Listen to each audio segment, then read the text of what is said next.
Before we begin, a quick and important disclaimer. The following presentation is a comprehensive demographic analysis, exploring sociological, economic, and legal trends pertaining to family dissolution and post-marital demographics in the American Midwest. This content is strictly for educational and entertainment purposes only and does not constitute professional legal, financial, tax, or psychological advice. The statistics, historical trends, and case studies discussed in this analysis are drawn from aggregate demographic data and regional economic studies, which are inherently subject to change and varied interpretation. Family law, including child custody, asset division, and alimony, is highly localized and varies drastically from state to state, meaning the legal reality in Ohio may look entirely different from the legal reality in Illinois, Wisconsin, or Minnesota. Any discussion of financial recovery, real estate investment, or wealth management in the wake of a divorce is purely illustrative. Potential outcomes rely on highly individualized circumstances, and there are no guaranteed results in legal proceedings or financial markets. Viewers are strongly advised to conduct their own exhaustive due diligence and consult with licensed attorneys, certified financial fiduciaries, and qualified mental health professionals before making any decisions related to divorce, child custody, or postmarital financial planning. There is a silent demographic phenomenon quietly reshaping the economic, cultural, and social landscape of the American heartland, and almost no one in the mainstream media or macroeconomic policy sector is talking about it. While coastal cities dominate the headlines regarding housing crises and population exoduses, a massive structural shift is occurring across the vast stretch of the United States, spanning from the Rust Belt of Michigan and Ohio down through the agricultural centers of Iowa and Missouri. We are witnessing the rapid acceleration of a highly specific, geographically bound cohort, the structurally isolated, economically transitioning divorced father. Consider the localized reality of a 45-year-old man living in a mid-sized suburban market outside of Cleveland, Indianapolis, or Milwaukee. Over the last 2 decades, this demographic has absorbed the brunt of catastrophic regional economic transitions, from the offshoring of legacy manufacturing jobs to the digitization of middle management logistics. These macroeconomic pressures inherently manifest as microeconomic domestic friction, which remains one of the primary historical trends correlating with marital dissolution. But the story does not end with the signing of a divorce decree. In fact, that is precisely where the most fascinating and complex demographic divergence begins. Unlike single professionals in New York or Los Angeles who can easily relocate across the country to chase new employment opportunities, the divorced Midwestern father is uniquely anchored to his geography by the invisible, unyielding tether of family court jurisdiction and localized custody agreements. Standard legal frameworks often implement geographic restrictions, stipulating that a custodial or joint custodial parent cannot relocate the children beyond a specific radius, often 50 to 100 miles, without a judge's approval or the ex-spouse's consent. This creates a profound demographic anomaly, a massive population of middle-aged men trapped in specific economic zones, regardless of whether the local job market is thriving or dying. This geographical immobility sets off a chain reaction of localized economic events that are entirely unique to the Midwest. We are seeing the rise of what sociologists and urban planners call ghost households. These are residential properties, often 3-bedroom suburban homes, purchased and maintained by single men strictly to accommodate weekend custody arrangements. The financial pressure required to maintain a family-sized dwelling on a newly fractured single income, while simultaneously navigating the aggressive algorithms of state-mandated child support, fundamentally alters consumer spending habits, localized inflation rates, and regional banking dynamics. The pressure cooker of this environment is producing potential outcomes that defy traditional sociological expectations, leading to isolated pockets of severe financial ruin in certain counties, contrasted sharply with incredible stories of entrepreneurial reinvention and community rebuilding in others. But what exactly dictates which path a man will fall down? Why do the statistics show that a divorced father in a transitioning factory town in Michigan faces a statistically steeper uphill battle for mental and financial equilibrium than a divorced father in a specialized tech corridor in Minnesota? The answers are buried deep within a collision of archaic state laws, shifting cultural expectations regarding modern fatherhood, and the ruthless realities of the modern Midwestern economy. This extensive masterclass provides the exact analytical framework you need to understand this demographic paradigm shift, offering vital insights regardless of your personal or professional background. By examining these localized case studies and aggregate datasets, We are going to map out exactly how this demographic is altering the American landscape. If you are a real estate investor or a local business owner, this data is the ultimate leading indicator. You will understand why certain neighborhoods are experiencing a sudden surge in demand for high-density, multi-bedroom apartment complexes, and why consumer spending in specific retail sectors is shifting dramatically toward budget-conscious, male-oriented household goods. If you are a social scientist, a community planner, or a policymaker, you will gain an unprecedented look into the structural vulnerabilities of the Midwestern family unit and the infrastructural support systems that are currently failing a massive portion of the population. And if you are an individual currently navigating the complex reality of a divorce in this region, or you know someone who is, this deep dive will provide you with a comprehensive, objective understanding of the macro environment you are operating within. We are going to strip away the emotional rhetoric and look purely at the systemic mechanics of the situation. Throughout this analysis, we will relentlessly pursue the facts, breaking down the specific economic models that dictate post-divorce wealth destruction and the subsequent pathways to financial recovery. We will examine the historical trends of family court rulings across different Midwestern states, contrasting the potential outcomes of equitable distribution models against the harsh realities of localized judicial bias. We will delve into the psychological and sociological data regarding community isolation, the decay of male-centric social networks in suburban environments, and the measurable impact this has on long-term career trajectories and physical health. We will look at the specific housing market pressures created by sudden household duplication, the tax implications of shifting from a dual-income joint filing status to a single-income head of household, and the hidden costs of managing a binuclear family structure across sprawling, car-dependent Midwestern counties. This is not a superficial overview. This is a rigorous, granular deconstruction of one of the most critical demographic shifts occurring in the United States today. We will systematically dismantle the common misconceptions surrounding the divorced dad trope and replace them with hard, actionable data, providing a clear window into the future of the American heartland. To truly understand the gravity of this demographic shift, we have to step away from abstract sociology and examine the brutal macroeconomic climate of 2026.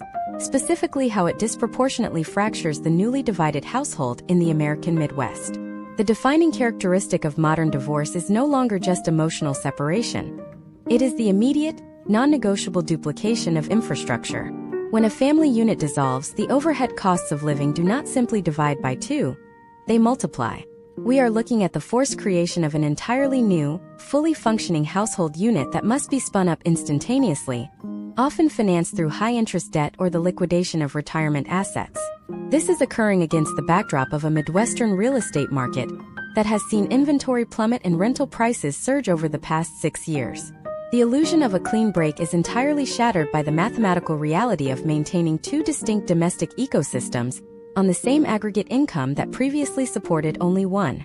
Imagine, if you will, the localized reality of David, a 44-year-old logistics manager living in Columbus, Ohio. In the year 2026, David represents the exact median of our target demographic. Prior to his divorce, David and his spouse enjoyed a combined household income of $130,000, living in a 4-bedroom suburban home locked into a historically low mortgage rate from several years ago. When the marriage dissolves, the court mandates an equitable division of assets and establishes a shared parenting plan to maintain his 50% custody and provide the legally required appropriate sleeping arrangements for his 2 children. David cannot simply rent a cheap studio apartment to rebuild his savings. He is forced by the parameters of his custody agreement to re-enter the 2026 housing market and lease a 3-bedroom apartment or a small single-family home. Because the children are only with him for half the week, or perhaps every other week depending on the specific schedule, David is now paying a premium for spatial capacity that sits completely empty for 15 days out of every month. This is the ghost household phenomenon we introduced earlier, and it operates as a devastating, invisible tax on Midwestern fathers. David is absorbing 100% of the carrying costs for a family-sized dwelling, while operating on 50% of his previous household income, minus the state-mandated child support calculated by the Ohio Income Shares model. The historical trends of these state calculators show a rigid adherence to formulas that rarely account for the hyper-localized inflation of secondary housing markets. Therefore, David is immediately structurally impoverished not by unemployment, but by the sheer, unyielding overhead of maintaining a phantom family home. But the economic trap goes much deeper than forced real estate consumption. we must examine the most restrictive element of this demographic profile: the geographic anchor. In a healthy, dynamic economy, labor is mobile. If a major employer in Dayton shuts down, or if the auto industry in Detroit faces a cyclical downturn, unattached workers simply pack up and move to regions experiencing economic booms, such as the tech corridors of Texas or the financial hubs of the Sun Belt. The divorced Midwestern father does not have this luxury. He is legally tethered to his zip code by the jurisdiction of the family court. Consider the potential outcomes if David is offered a massive promotion that requires relocation from Ohio to a regional headquarters in North Carolina. His new salary would solve all of his newly acquired debt and housing crises. However, standard Midwestern custody agreements feature strict relocation clauses, often prohibiting the movement of the children beyond a 60-mile radius. To take the job, David must either voluntarily surrender his custody time, becoming a long-distance weekend visitor in his children's lives, or he must file a motion for relocation with the court.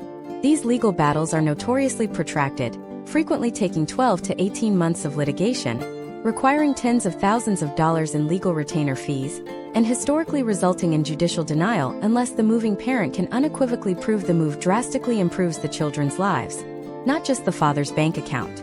As a result, hundreds of thousands of highly skilled men are artificially trapped in economically stagnant or decaying Midwestern zones, forced to accept lower wages and pass up career advancement, solely to maintain physical proximity to their children.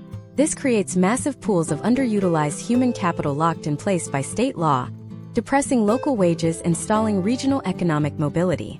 We see this exact scenario playing out with devastating consistency in property division, which brings us to another critical case study. Consider Robert from Madison, Wisconsin.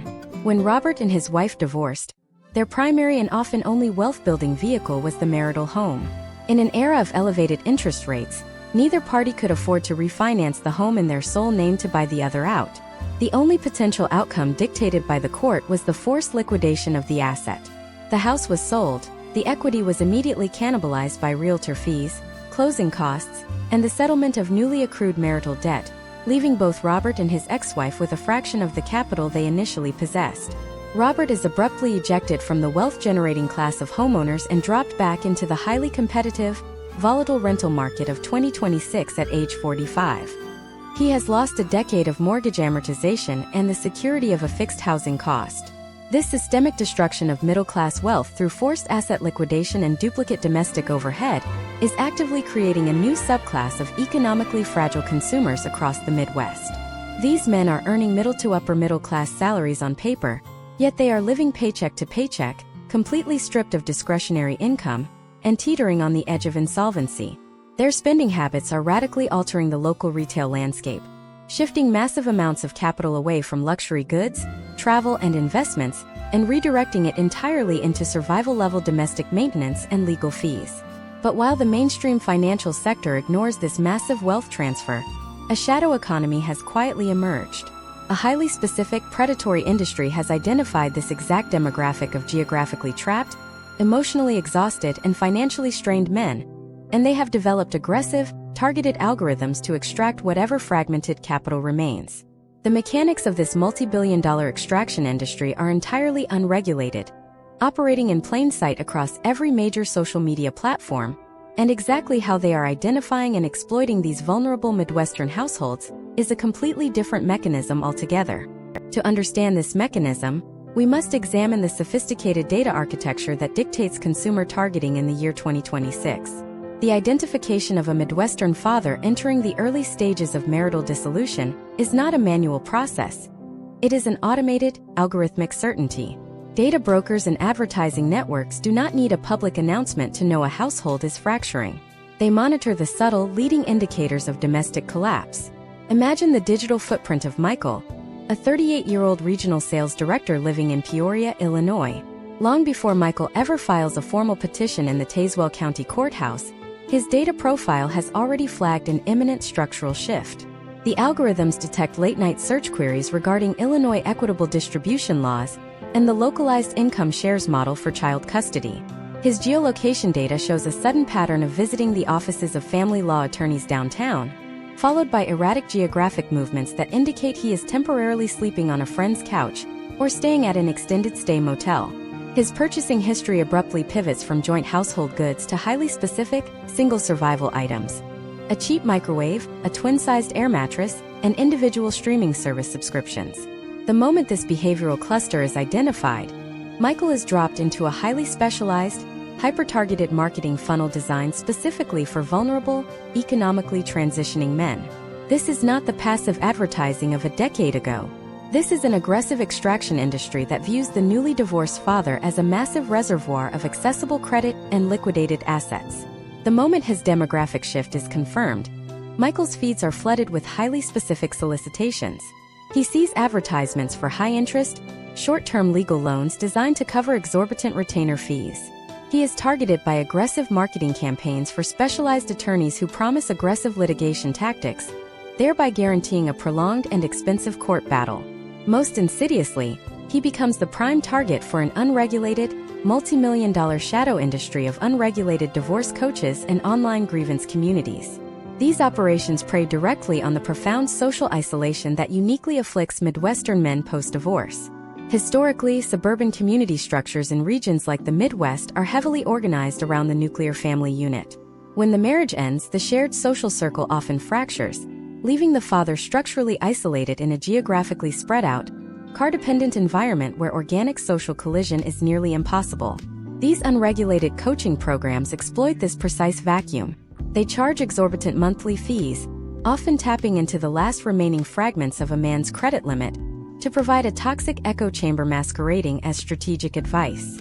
They sell a mirage of total victory in the family court system, encouraging an adversarial posture that historical trends prove will only result in maximum financial devastation for both parties. Instead of guiding these men toward mediation and rapid financial stabilization, these programs incentivize protracted conflict, ensuring that whatever middle-class wealth survived the initial household division is completely consumed by billable hours. We are looking at a localized microeconomy fueled entirely by the destruction of family capital.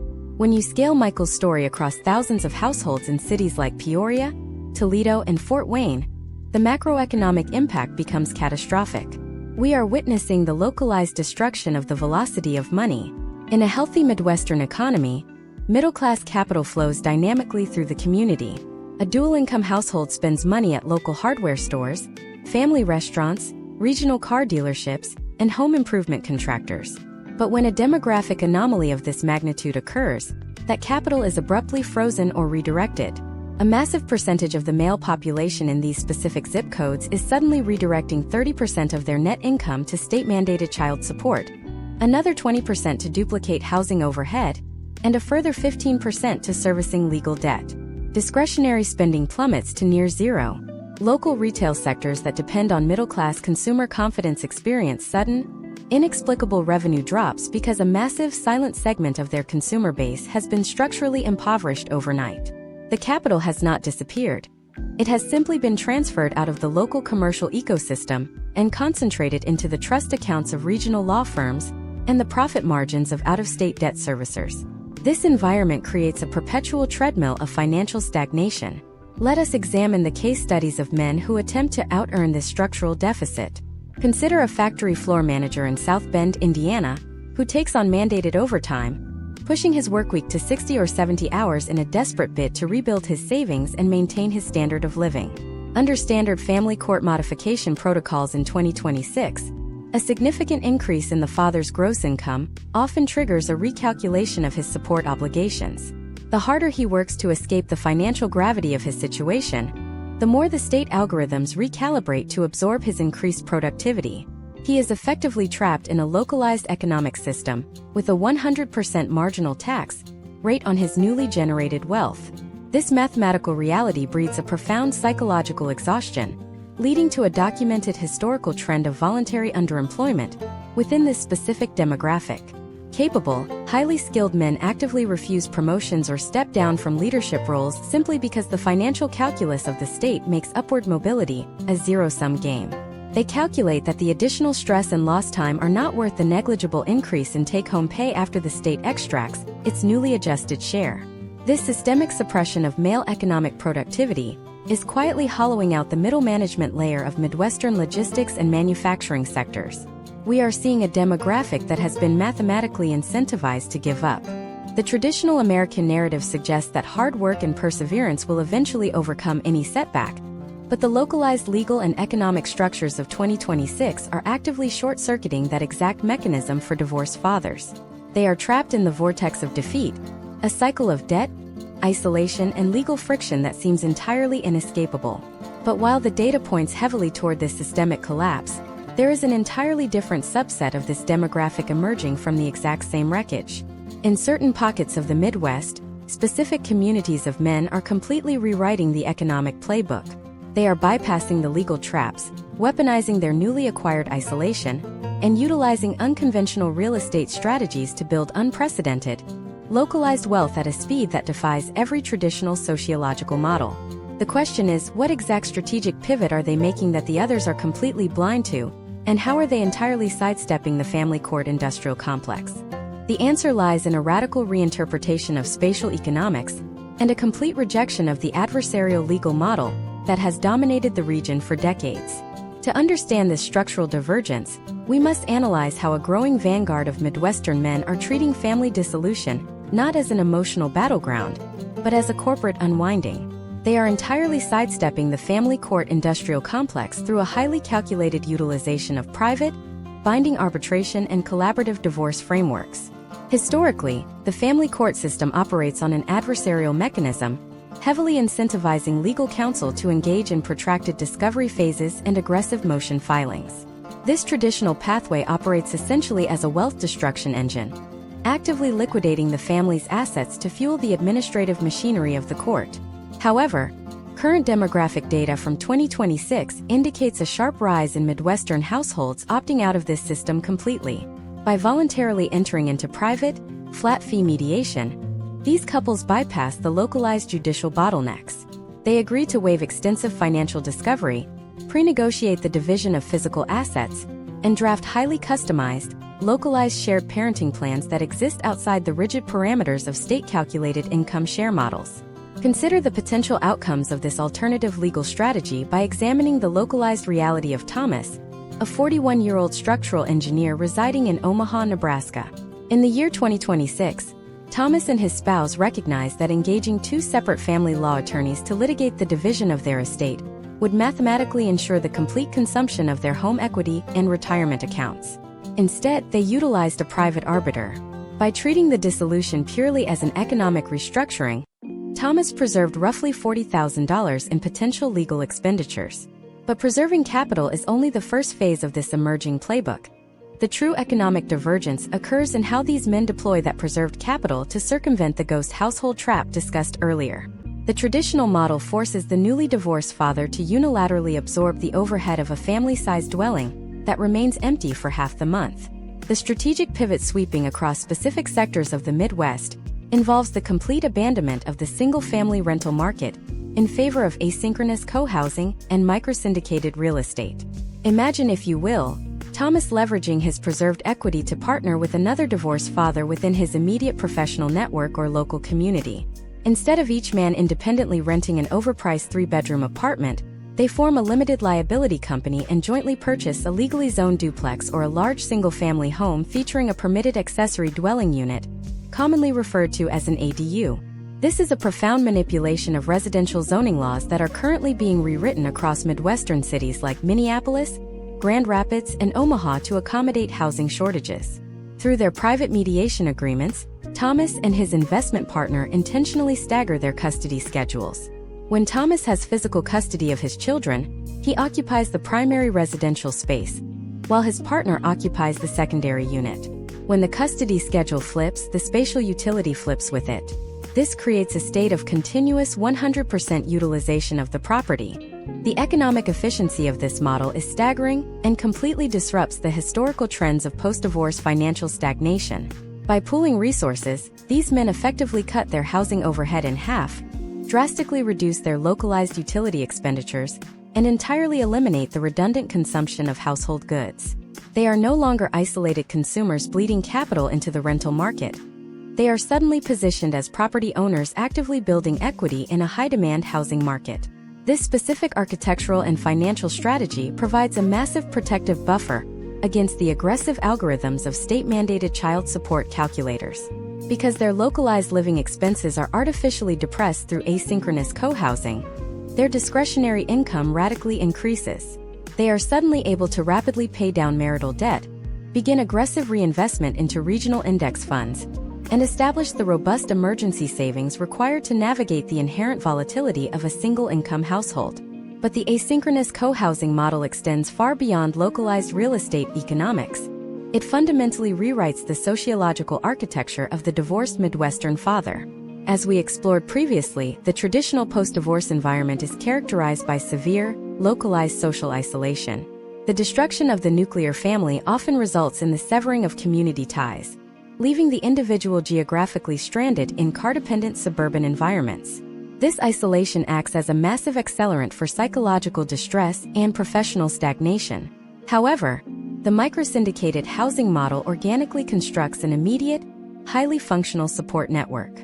Thomas and his co-housing partner are not merely sharing a mortgage, they are sharing the immense, invisible labor of domestic maintenance. They coordinate bulk grocery purchases, share the logistical burden of suburban property upkeep, and create a localized micro-community that completely neutralizes the silent psychological tax of solitary living. This environment produces potential outcomes that heavily skew toward rapid career acceleration and localized economic mobility. With their domestic infrastructure stabilized and their housing overhead minimized, this specific cohort of men experiences a profound restoration of operational bandwidth. They are no longer operating in a perpetual state of financial survival. The historical trends regarding voluntary underemployment completely reverse within this subset. Because their baseline living costs are so dramatically reduced, they are no longer mathematically penalized for seeking promotions or increasing their gross revenue. We are seeing these men re-enter the Midwestern corporate landscape with an unprecedented level of hyper-focus and aggressive career ambition, entirely unburdened by the localized debt traps consuming their peers.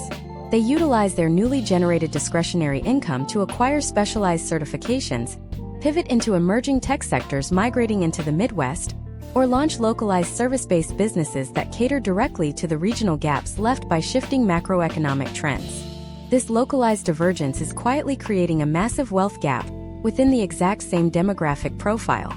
On one side of the city, you have men structurally impoverished by archaic family court mechanics and the forced consumption of duplicate housing. On the other side, mere zip codes away, you have a growing network of men who have weaponized private arbitration and collective real estate investment to build localized microeconomies that operate completely outside the traditional, state-mandated frameworks.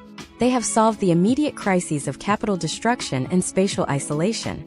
But as this newly stabilized demographic attempts to reintegrate their radically altered domestic lives with their professional ambitions, they are colliding head-on with a completely different structural barrier. The rigid, inflexible architecture of the modern Midwestern workplace was built entirely around the assumption of a dual-parent household with a dedicated, stay-at-home logistical manager. As these single fathers attempt to scale the corporate ladder while single-handedly managing the unyielding logistics of school pickups, pediatric appointments, and staggered custody schedules, they realize that standard corporate human resources policies are actively weaponized against them.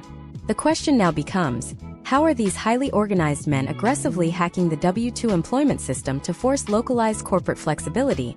And what happens when legacy Midwestern employers realize their most efficient talent pool is quietly orchestrating a massive, structural exodus from the traditional 9-to-5 framework entirely? To understand this massive structural exodus, we must first analyze the fundamental incompatibility between the legacy Midwestern corporate architecture and the modern shared parenting mandate of 2026. The Midwestern business landscape, heavily rooted in manufacturing, localized logistics, and legacy agricultural banking, still largely operates on a mid-20th century Fordist model of labor. This model intrinsically values physical seat time, synchronous communication, and rigid 9-to-5 availability over asynchronous, pure output productivity. This corporate structure was built entirely on the sociological assumption of a unified household featuring one primary breadwinner and one dedicated, stay-at-home logistical manager handling the domestic sphere. When a highly skilled, mid-career professional enters the post-divorce demographic and acquires 50% physical custody of his children, he is abruptly tasked with executing the labor output of two full-time adults within the rigid temporal constraints designed for one. Imagine the localized reality of Richard, a 46-year-old senior supply chain analyst operating out of Des Moines, Iowa.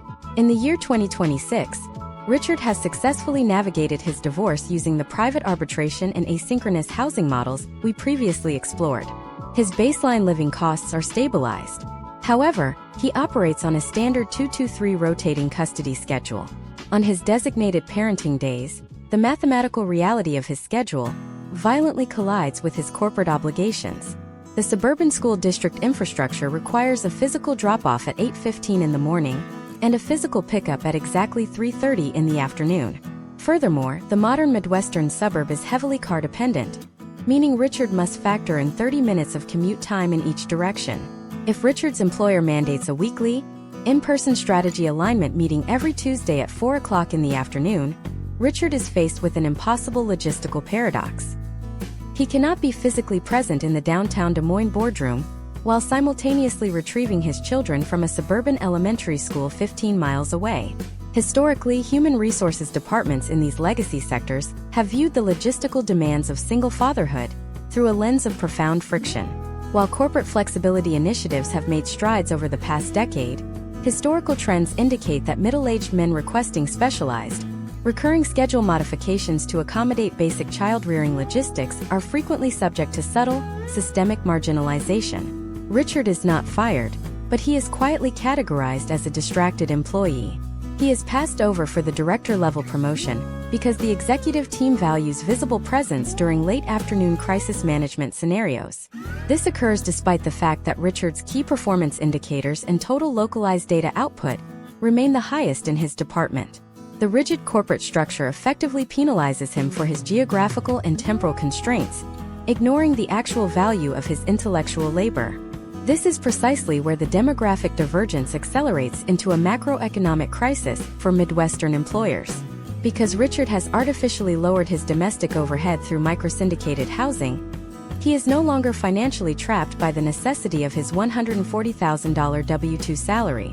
He possesses the economic bandwidth to orchestrate a strategic exit. We are witnessing a localized explosion of the fractional executive and the asynchronous specialist.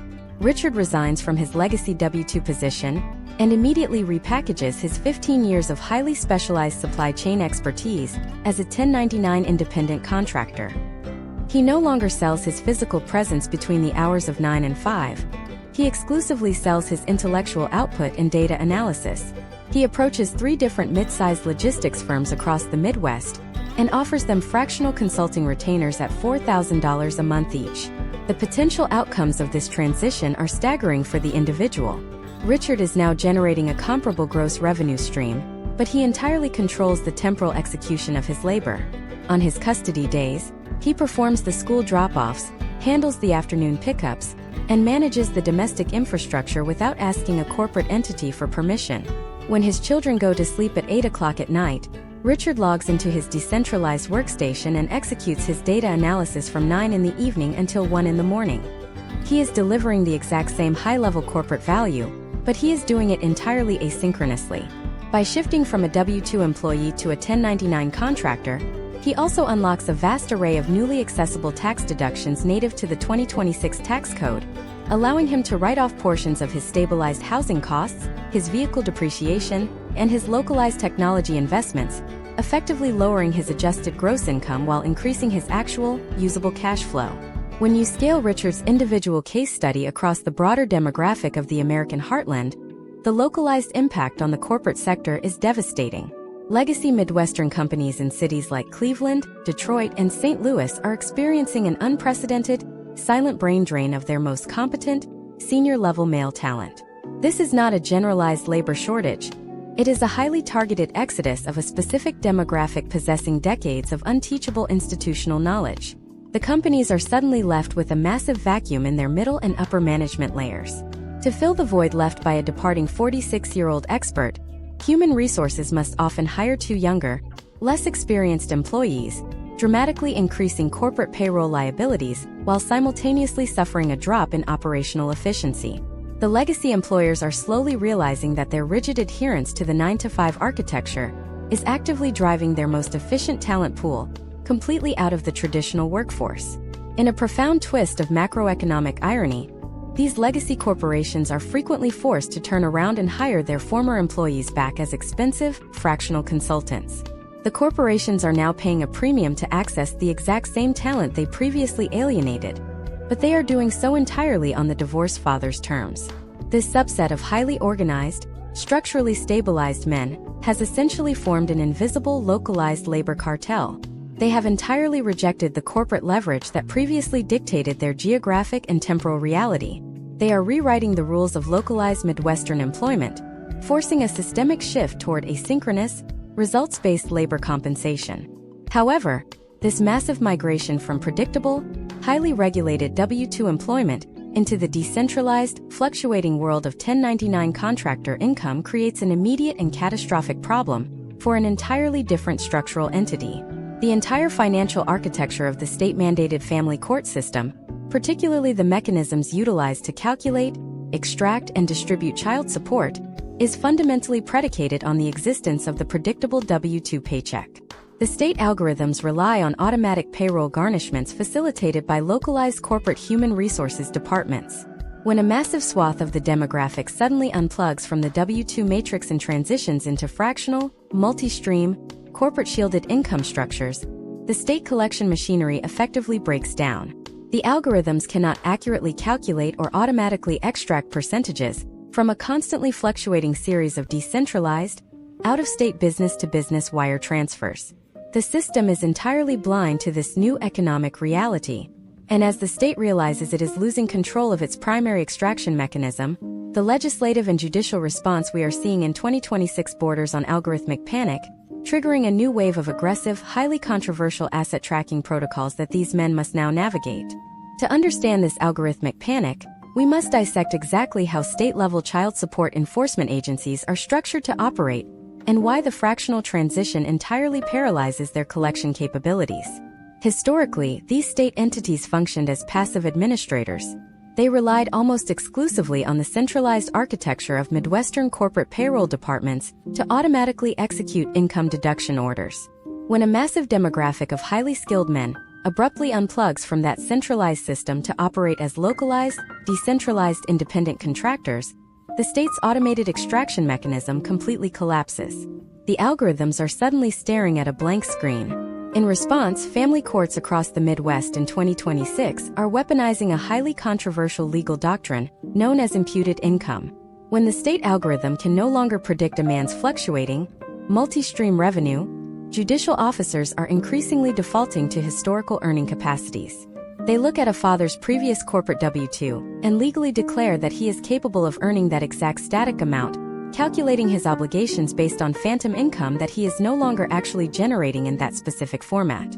Imagine the localized reality of Christopher, a 49-year-old agricultural technology consultant operating out of Kansas City, Missouri. In the year 2026, Christopher transitioned away from a legacy agribusiness conglomerate to establish a single-member limited liability company, taking on 3 asynchronous, fractional contracts. His income no longer arrives as a bi-weekly direct deposit. It fluctuates wildly based on project milestones, arriving via out-of-state business-to-business wire transfers. The Missouri State Collection Agency cannot automatically garnish his company's gross revenue because those funds belong to a separate, legally protected corporate entity, not Christopher the individual. When Christopher submits his fluctuating profit and loss statements to the family court for a child support modification, the system actively resists his reality. The legacy algorithms cannot compute how a man might generate $25,000 in October, but only $3,000 in November.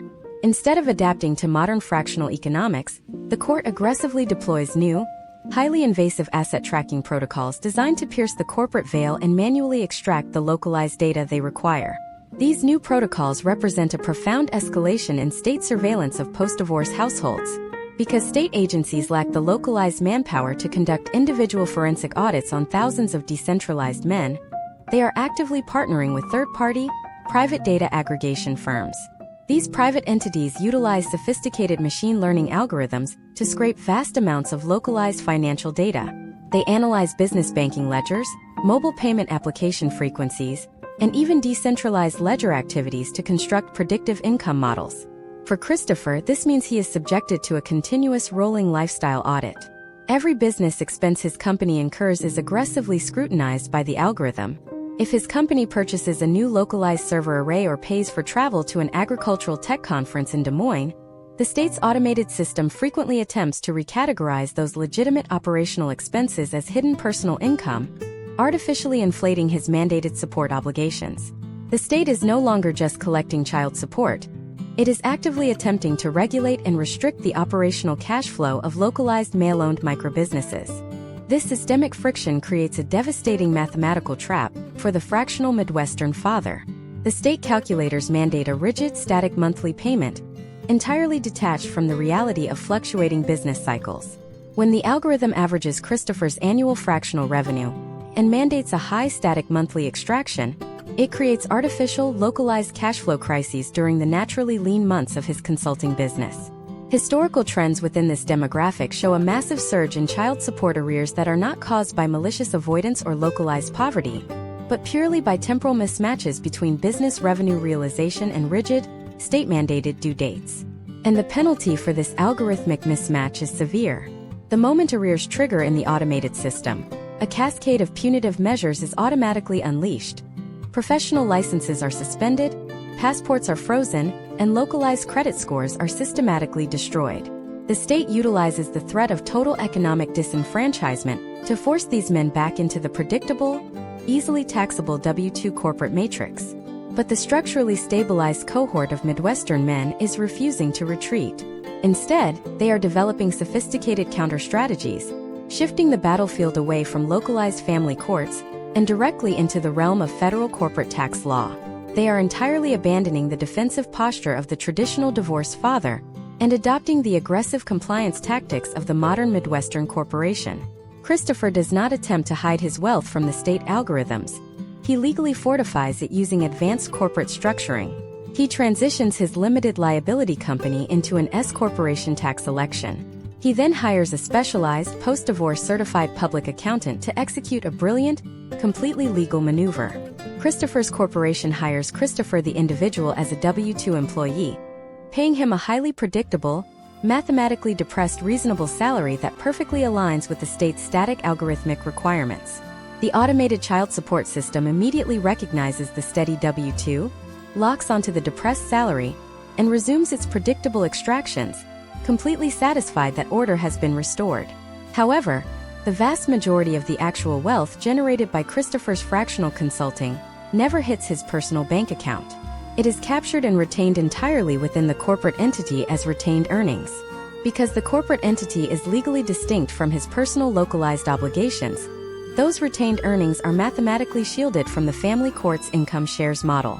Christopher utilizes the retained corporate capital to aggressively reinvest in his localized business infrastructure, purchase commercial real estate, and acquire appreciating assets that remain entirely outside the jurisdiction of the family court.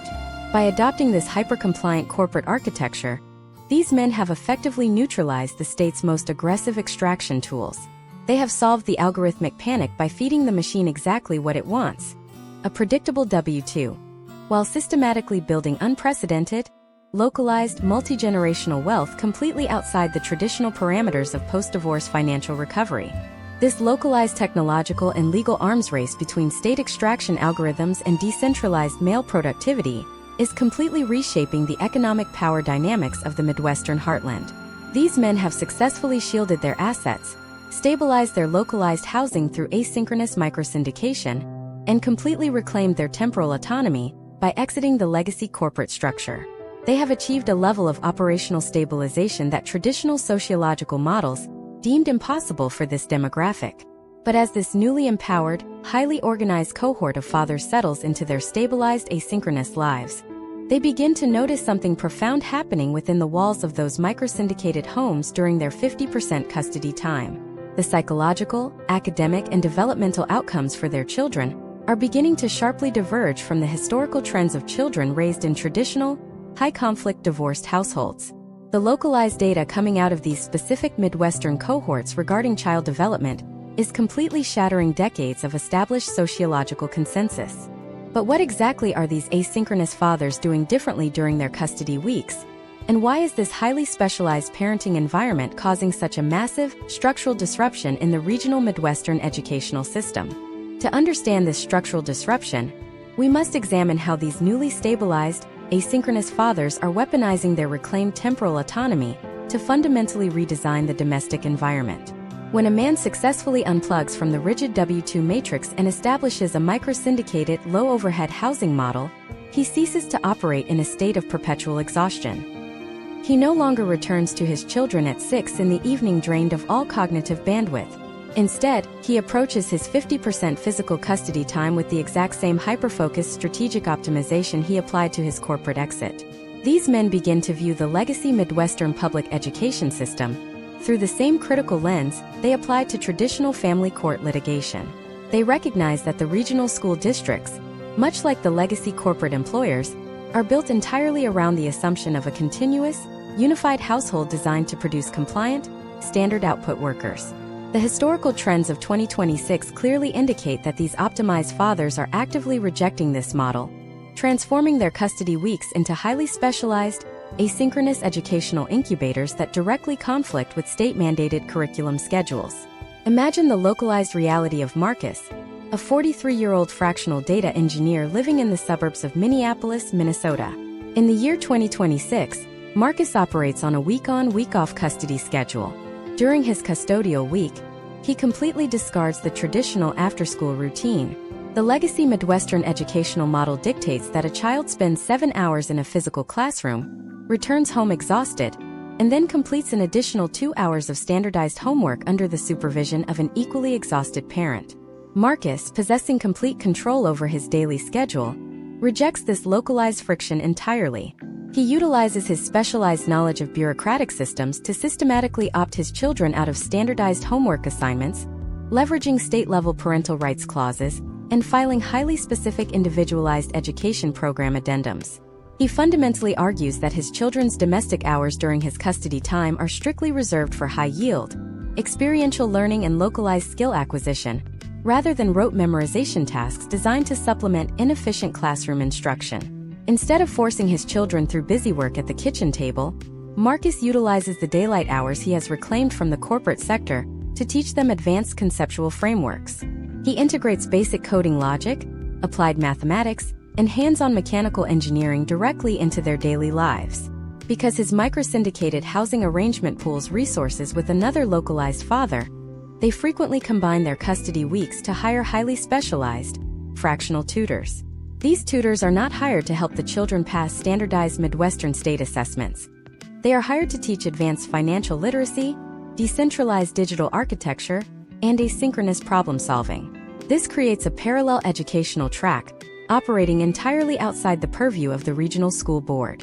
The children are effectively being trained to operate in the newly decentralized economy of the future, while the state system is still attempting to train them for the legacy manufacturing jobs of the past. This highly specialized parenting environment triggers an immediate and aggressive autoimmune response from the localized Midwestern educational bureaucracy.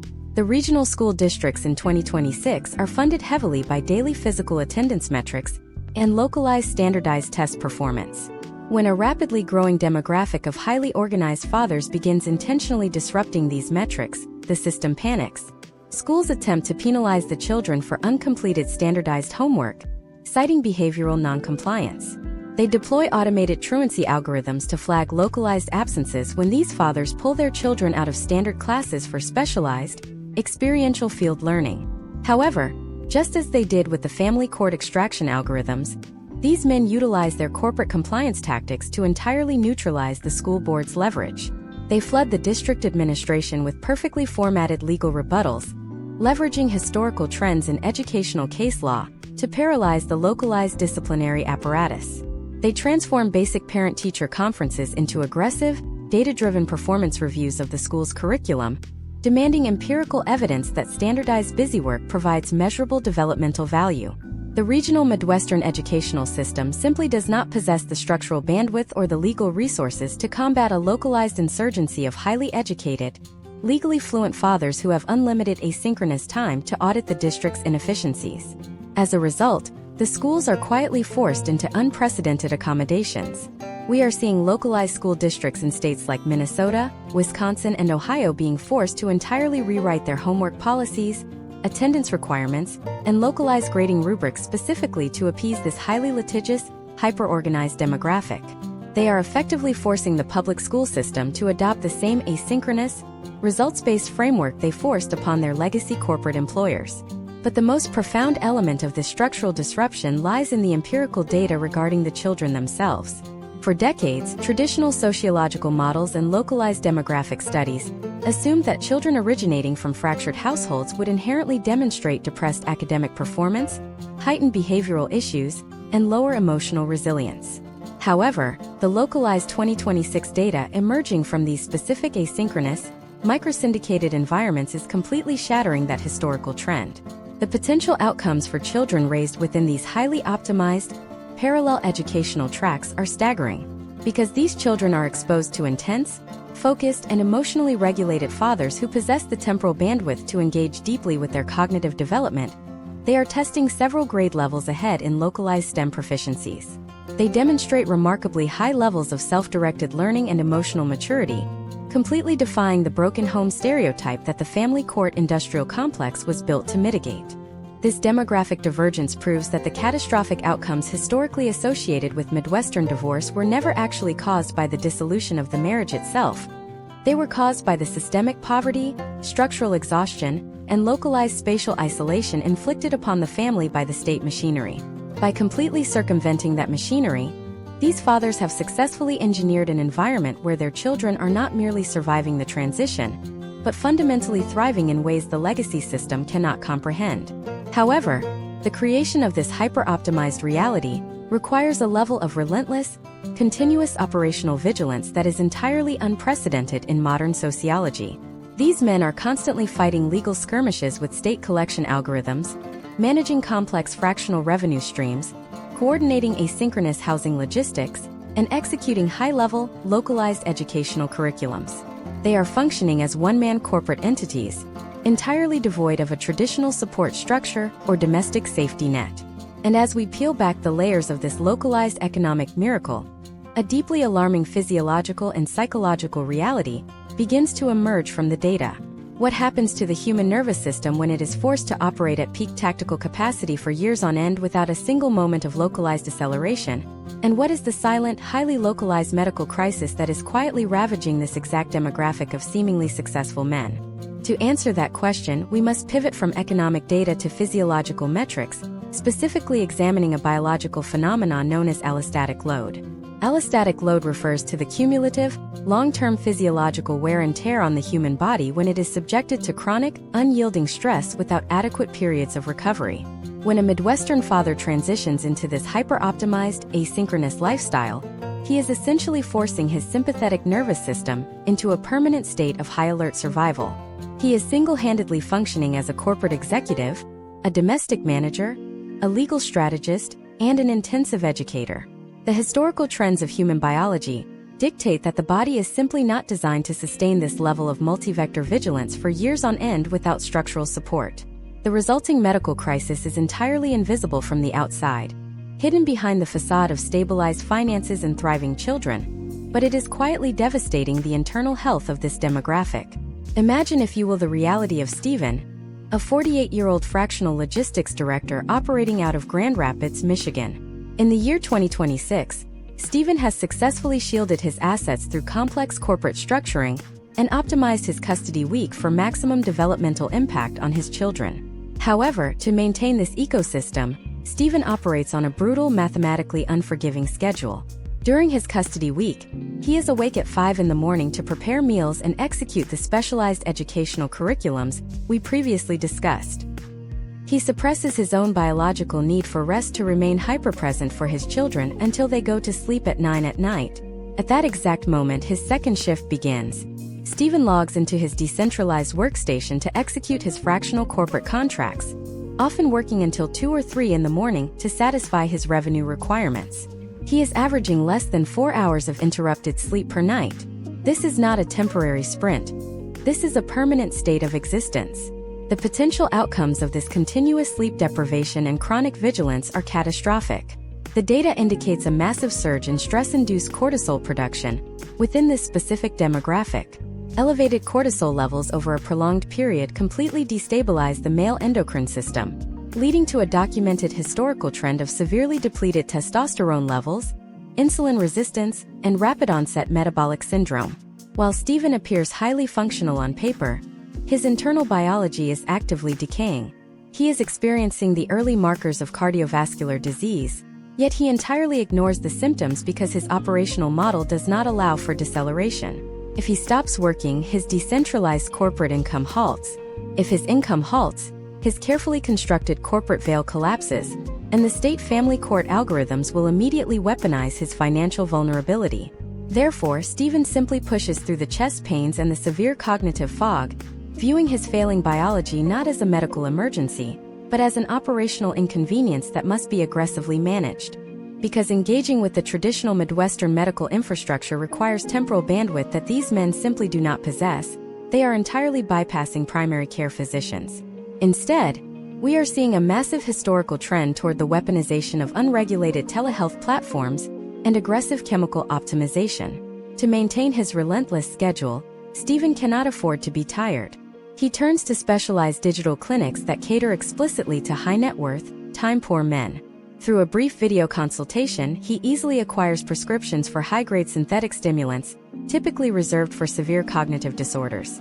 He stacks these pharmaceutical interventions with unregulated nootropics and massive, continuous doses of caffeine. He is artificially overriding his body's desperate signals for rest, effectively running his physiological engine completely past the red line. This creates a deeply concerning microeconomy of chemically sustained fathers across the Midwest, holding their empires together through sheer pharmacological force. But the medical crisis extends far beyond the deterioration of the physical heart. It actively targets the psychological architecture of these men. Consider the case study of Jonathan, a 42-year-old independent agricultural commodities broker in Fargo, North Dakota. Jonathan operates within a highly efficient microsyndicated housing arrangement, but the psychological reality of his existence is defined by total, unyielding emotional isolation. In the traditional sociological model, a married man shares the immense burden of anxiety with a partner. Even in a high-conflict divorce, there is a target for the emotional friction. But Jonathan has systematically removed all friction from his life by entirely unplugging from the adversarial systems. He has no boss to complain to, he avoids the family court system through private arbitration, and his relationship with his ex-spouse is reduced to sterile logistical emails. He is the sole architect of his survival, which means he is also the sole receptacle for all of his psychological terror. Jonathan cannot show weakness to anyone in his environment. He cannot display exhaustion to his corporate clients, or they will terminate his fractional contracts. He absolutely cannot show psychological vulnerability to the state family court system, as historical trends heavily suggest that documented mental health struggles are routinely weaponized by opposing counsel to restrict custody access. And most importantly, he refuses to show fear to his children, serving as their unshakable pillar of stability. Consequently, Jonathan internalizes every single stressor. He experiences severe panic attacks in the dead of night, entirely alone in his half of the microsyndicated duplex. The psychological data coming out of these specific Midwestern cohorts in 2026 is terrifying. We are seeing a massive spike in high-functioning clinical depression that remains entirely undiagnosed because these men simply refuse to interact with mental health professionals. They view therapy as an operational vulnerability, a paper trail of weakness that could be subpoenaed and used to dismantle their carefully constructed lives. When you combine the severe cardiovascular decay with this profound, unyielding psychological isolation, you create a perfect storm for sudden, catastrophic systemic failure. The historical trends of 2026 are tracking a deeply alarming rise in sudden mortality events among Midwestern men between the ages of 40 and 55, who otherwise appear to be at the absolute peak of their operational capacity. The system they escaped was designed to slowly drain their wealth over decades, but the highly optimized asynchronous reality they have built to replace it is rapidly draining their biological lifespan. They are successfully building generational wealth and raising highly functional children, but they are literally sacrificing their own longevity to achieve it. As the reality of this biological decay begins to set in, this highly organized cohort of men is realizing that sheer willpower and chemical stimulants are not sustainable long-term strategies. They recognize that to survive the environment they have built, they must eventually reintegrate a support structure into their lives. They must inevitably re-enter the Midwestern social and romantic marketplace. But when a hyper-optimized, fiercely independent, legally traumatized, and financially fortified man steps back into the dating pool of 2026, he does not engage in traditional courtship. He approaches romantic integration with the exact same ruthless data analysis and risk mitigation strategies he used to defeat the family court system. The resulting collision between these structurally fortified men and the modern Midwestern dating market is creating a highly toxic, entirely transactional subculture that is fundamentally rewriting the rules of human connection.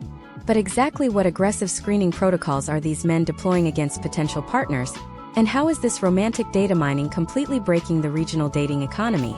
To understand how this romantic data mining is breaking the regional dating economy in the year 2026, we must recognize that a Midwestern father who has survived the family court industrial complex no longer views romantic integration through the lens of traditional courtship. For decades, the sociological expectation of a Midwestern relationship was built on organic collision, shared community values, and mutual vulnerability. However, the structurally fortified, divorced father views vulnerability entirely as an operational liability. He has spent years deploying complex corporate architecture to shield his multi-stream fractional income, and he has endured profound physiological allostatic load to stabilize his microsyndicated household.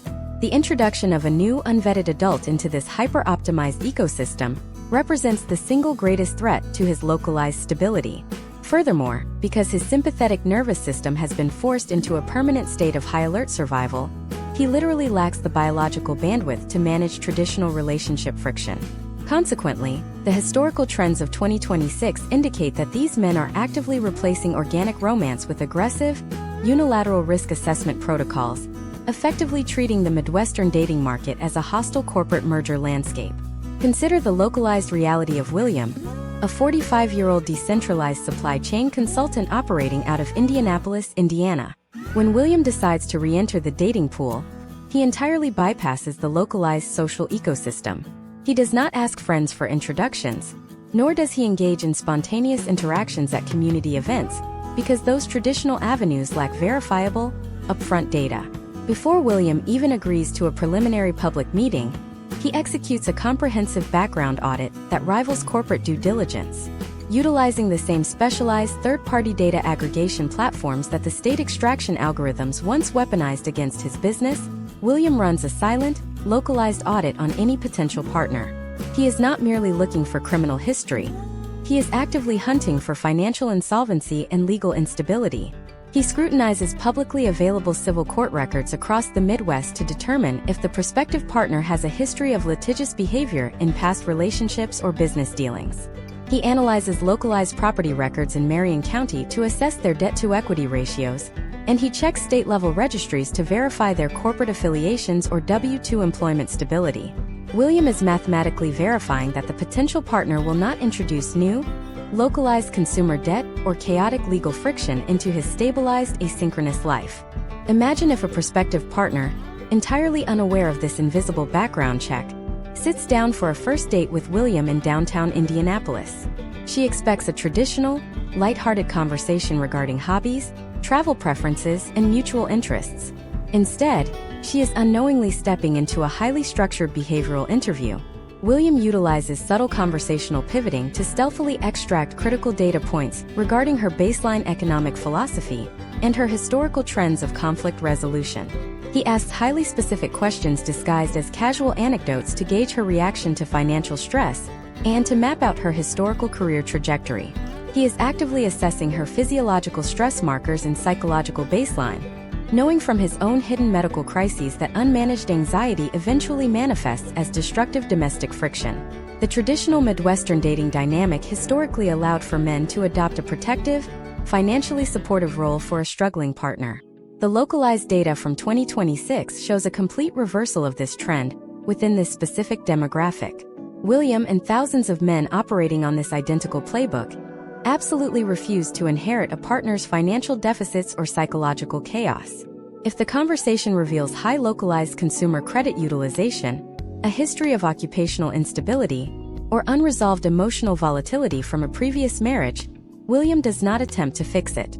He instantly terminates the interaction, silently categorizes the individual as an unacceptable operational risk, and moves on to the next algorithmically vetted candidate. This aggressive screening protocol reaches its absolute apex when discussing the potential outcomes of physical integration. In the rare event that a partner passes the initial data audits and a relationship progresses, the concept of cohabitation triggers an entirely new layer of defensive legal architecture. Historically, couples in the Midwestern suburbs simply moved in together when a lease expired, blending their domestic lives organically.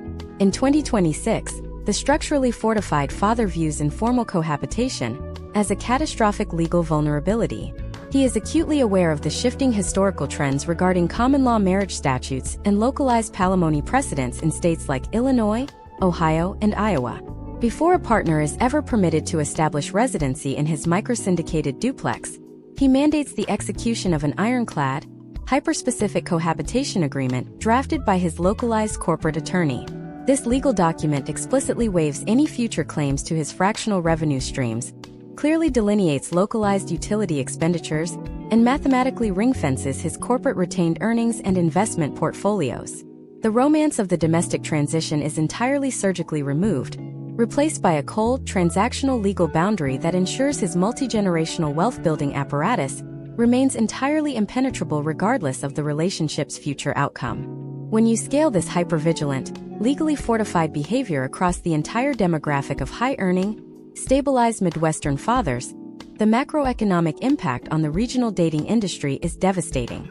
Traditional algorithmic dating applications are experiencing a massive, localized exodus of their most lucrative male demographic.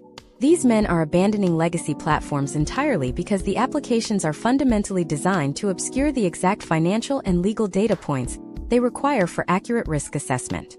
Instead, their capital is flowing directly into a newly formed shadow economy of localized, hyper-vetted private matchmaking syndicates. These highly exclusive services operate specifically in Midwestern hubs like Chicago, Columbus, and Minneapolis, charging exorbitant retainer fees to act as absolute gatekeepers. They require all female applicants to submit localized credit reports, undergo psychological evaluations, and provide W-2 tax transcripts before they are ever permitted to view a male client's profile. This creates an incredibly stark transactional subculture where financial solvency and psychological stability are explicitly commodified as the primary, non-negotiable requirements for entry into this specialized dating pool. The sociological fallout for the counterparty in this environment is profoundly disorienting.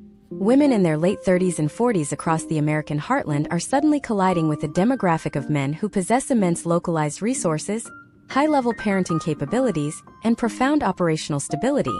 Yet these exact men operate with an almost robotic corporate detachment. The historical trends of Midwestern courtship have been entirely rewritten, creating a localized dating market defined by extreme friction and mutual suspicion.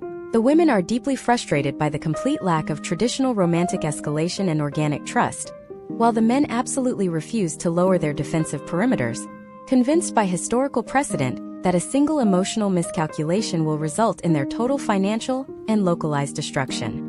The dating market has effectively frozen into a localized standoff of risk mitigation versus romantic expectation, stalling household formation rates across multiple Midwestern counties. This absolute refusal to compromise their stabilized, asynchronous reality proves that these men have permanently altered their sociological DNA. They have defeated the family court extraction algorithms, they have forced legacy Midwestern corporate employers to accept their localized fractional labor terms, they have disrupted the regional educational apparatus to optimize their children's cognitive development, and they have successfully weaponized data to completely neutralize the operational risks of the modern dating market. They have built an impenetrable fortress of localized wealth and temporal autonomy, completely insulating themselves from the systems that initially sought to consume them. But as we step back and analyze the macroeconomic data of 2026, a final chilling realization emerges about the long-term trajectory of this highly isolated, structurally fortified demographic. By systematically unplugging from every traditional Midwestern institution and refusing to participate in the legacy systems of corporate labor, public education, and organic community integration, these men are silently triggering a localized economic event that no sociologist or urban planner saw coming. The very fortress they built to ensure their individual survival is beginning to generate a massive, localized gravitational pull, fundamentally draining the lifeblood out of the surrounding civic infrastructure. What happens to the American heartland when its most highly optimized, economically productive demographic entirely secedes from the social contract? And what is the final catastrophic endgame of the ghost household economy? To comprehend the catastrophic endgame of the ghost household economy, we must recognize that a localized demographic seceding from the social contract does not announce its departure with protests or political upheaval. It is a silent mathematical withdrawal. The Midwestern suburban infrastructure of 2026 relies entirely on the continuous, predictable consumption and taxation of the traditional nuclear family. Municipalities issue municipal bonds based on projected property tax revenues. Local school boards propose massive budget increases assuming a compliant tax base, and regional retail sectors project their quarterly earnings entirely on dual-income household discretionary spending. But when the most highly optimized, economically productive demographic systematically insulates itself, the entire macroeconomic foundation begins to crumble under the weight of its own assumptions. These asynchronous fathers are geographically present, but they are economically and civically invisible. They have entirely stopped participating in the localized economy that the family court system initially attempted to bind them to. Imagine, if you will, the localized reality of Brian, a 50-year-old decentralized systems architect living in a highly affluent suburb of Cleveland, Ohio. In the year 2026, Brian and his microsyndicated co-housing partner have effectively reduced their localized economic footprint to absolute zero. Prior to his divorce, Brian funded the local economy heavily. He purchased vehicles from regional dealerships, financed extensive home renovations through local contractors, and spent thousands of dollars annually at regional entertainment venues and restaurants. Today, his consumption model is entirely unrecognizable, because his discretionary capital is now fiercely protected behind his S-corporation and directed entirely toward unregulated digital assets and out-of-state fractional real estate investments. The local Cleveland economy captures absolutely none of his newly generated wealth. Furthermore, Brian and his co-owner actively utilize aggressive, perfectly legal tax depreciation schedules associated with their microsyndicated property. They successfully challenged the county tax assessors by reclassifying their shared dwelling under new, state-mandated affordable housing statutes intended for low-income residents, systematically freezing their localized property tax liabilities, and legally starving the local government of capital. When you scale Brian across tens of thousands of households across the Midwest, the potential outcomes for local governments are devastating. We are seeing a historical trend in 2026 where mid-sized Midwestern cities are suddenly experiencing inexplicable municipal budget deficits. The localized tax assessors are completely baffled by the data. Regional property values remain artificially high due to restricted inventory, but the actual liquid tax revenue is plummeting because these structurally fortified men are leveraging commercial zoning loopholes and agricultural exemptions on their peripheral properties to protect their assets. They are intentionally defunding the very civic infrastructure that houses the family court systems and educational bureaucracies they view as fundamentally hostile to their existence. The ghost household economy has evolved from a defensive survival mechanism into an aggressive, localized capital strike. This capital strike immediately bleeds into the regional retail and service sectors. Legacy Midwestern retail relies heavily on the predictable weekend consumption patterns of suburban fathers. But the structurally fortified man in 2026 does not spend his asynchronous custody week wandering through local hardware stores or financing recreational vehicles. He utilizes direct-to-consumer, out-of-state wholesale networks to provision his household in bulk, completely bypassing local sales tax collection and regional retail markups. We are tracking a severe historical trend of localized commercial real estate collapse in mid-tier Midwestern shopping centers. The businesses are failing not because of a generalized macroeconomic recession, but because a massive silent segment of their core demographic has entirely redirected its capital into self-sustaining, off-grid infrastructure and private, decentralized equity markets. Beyond the pure economic starvation, the absolute withdrawal of this demographic creates a profound civic vacuum. Historically, Midwestern communities relied heavily on the volunteer labor and civic leadership of middle-aged men to run localized athletic leagues, sit on municipal planning commissions, and manage community outreach programs. But the asynchronous father has zero temporal bandwidth or psychological desire to donate his highly optimized labor to a community structure he views as inherently adversarial. The datasets from 2026 show a massive collapse in localized civic participation across the Rust Belt and the agricultural Midwest. The communities are becoming hollowed out, existing merely as geographic holding zones rather than cohesive social units.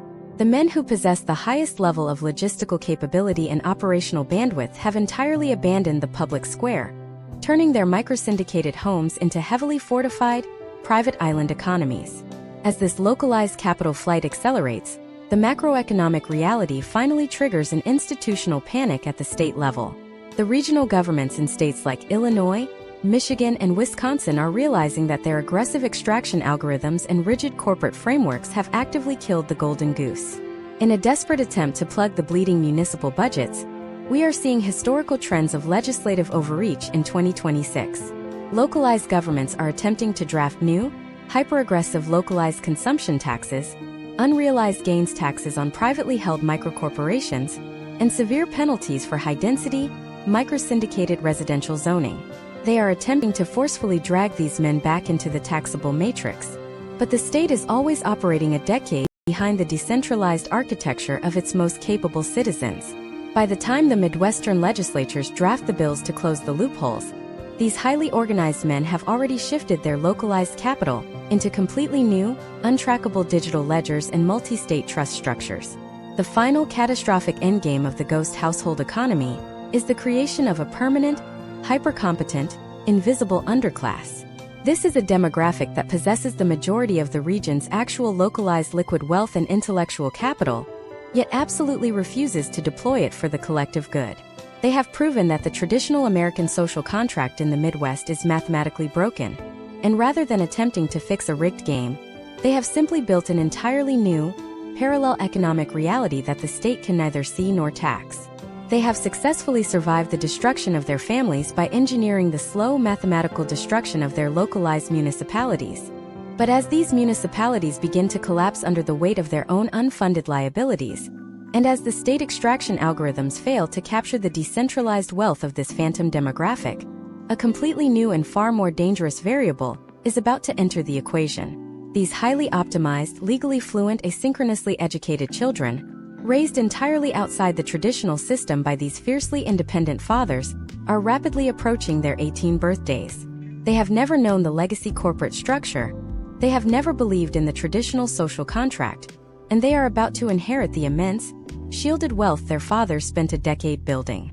What exactly happens to the American political and economic landscape when this hyper-optimized, system-agnostic generation finally turns 18 and aggressively deploys their inherited capital against the very institutions that tried to destroy their families?